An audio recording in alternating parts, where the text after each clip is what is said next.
महाभारत एक ऐसा महाकाव्य जिसकी जड़ें केवल राजाओं, युद्धों और सिंहासनों में नहीं, बल्कि एक श्राप, एक मछली, एक स्त्री और एक अनकहे कष्ट में भी छिपी है।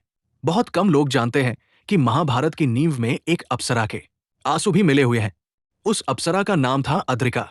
अप्सराएं स्वर्ग की शोभा मानी जाती थी।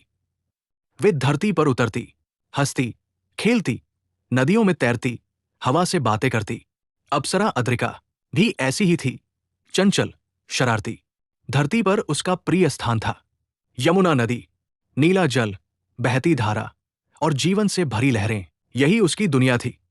वो कभी जल में गोते लगाती, कभी मछलियों के साथ खेलती, कभी पानी की छींटों से खुद ही हंस पड़ती। एक दिन एक ऋषि अनुष्ठान से पहले स्नान के लिए यमुना के तट पर गए। वो घुटने तक पानी में खड़े होकर ध्यान में लीन थे।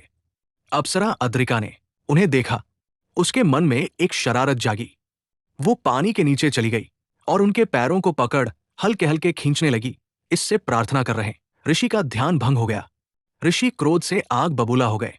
क्रोध में आकर ऋषि ने कहा, तुम्हारी इस चंचलता ने मेरे तप को भंग किया है। आज से तुम इस यमुना में मछली बनकर रहोगी। उन्होंने अप्सरा अद्रिका को यमुना के जल में मछली बनकर रहने का श्राप दे दिया। अद्रिका कांप उठी। उसने रोते हुए क्षमा मांगी।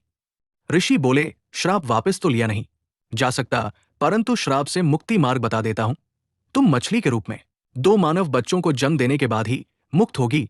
अप्सरा अद्रिका नदी में एक मछली बनकर रह गई और अपनी मुक्ति का इंतजार करने लगी।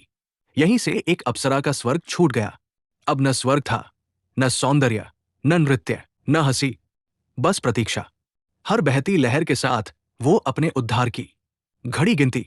हर दिन उसका धैर्य टूटता,